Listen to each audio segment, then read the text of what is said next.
basic skill review number 2.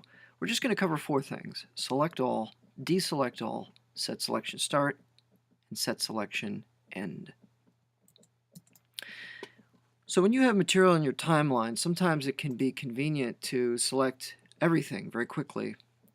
Under the Edit menu, you'll find Select All. The shortcut key is Command A. This works in most applications. It probably even works in your operating system. It's a quick way of selecting everything there is. Why would you want to do that? Well, maybe I want to duplicate this material so that if some of the changes I make don't work out, I can always go back to my original. In that case, I would do a quick Command A, select everything, go up to the Edit menu, select Copy, then I can click over here, back to the Edit menu, and just like in Microsoft Word, I'll select Paste. Now I have 2 identical copies of this material. You can also use Select All in conjunction with deselection.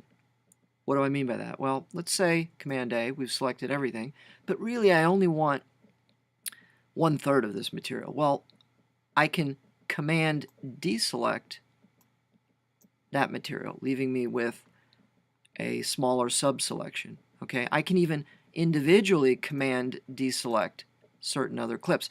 So by starting with a Command All and then multiple deselecting material, you see how you can get a precise selection pretty quickly.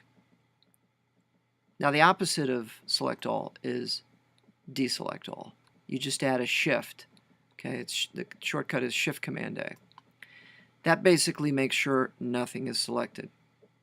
Why would you want to do that? Well, let's say you're zoomed into your timeline and you do a copy on this clip, okay? And then you want to paste that clip's attributes over here, okay? So I'll say paste attributes. I want to apply all my transform settings from that other clip onto this clip. But then, lo and behold, I zoom out and say, ooh, I had 2 clips selected. I didn't know that. I accidentally applied those attributes to both, and I didn't want to apply it to this one. Well, doing a quick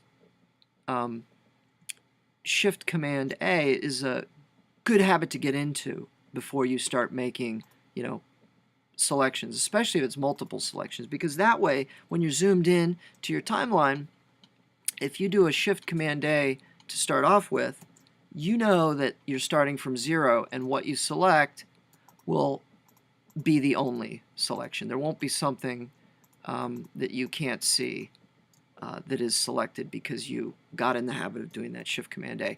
It's just a way of, when you get more advanced with Final Cut and you start copying and pasting things, of keeping you from getting mixed up. Okay, the last 2 things we're going to do are under the Mark menu. It's Set Range Start and Set Range End. The shortcut keys are I, standing for in point, and O, standing for out point. I'll get rid of this material here. Let's say you go to your source material, okay, and you play a clip. Let's say I want to start right there when the horse begins moving again. I'm going to go to the Mark menu and I'm going to Set Range Start. Now I'm going to play that clip. I love to see her up on the horse. One of the things that... And let's say I want to set my out point on the last frame of this shot. Okay, I'm going to go to Mark menu, Set Range End.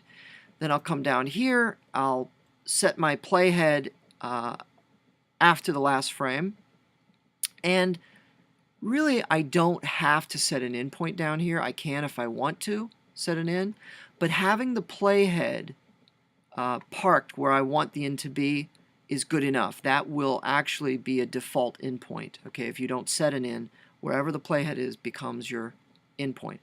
Then I'll go ahead and do my edit. Let's say I want to do an insert edit, and that material comes down right where I wanted it to go. Now, let me give you a tip. I tell students not to set out points most of the time. Why? Because when you're in your source material and you're lining up a shot, let's say I want the beginning of this shot, okay? Okay, I'll go to the first frame. I'll set my in point, okay? If I set an out point, then what I'm really doing is two edits at once. I'm actually worried about where the next shot's going to start and where it's going to end, and there's really no reason to do that. I tell people to take the edits one at a time, which means do a 2-point edit, okay, which 2 points would be the endpoint here and the endpoint here. So I've set my endpoint here. I'm going to come down to my timeline, and I'm going to go to the last frame, park my playhead, meaning that will be my endpoint, and I'll go ahead and do my insert edit. Now, the thing you'll notice is it puts a huge amount of material there because I didn't bother, you see, to set an out point. But that's okay, because I didn't need to set an out point. I'm going to deal with that when I worry about my next endpoint.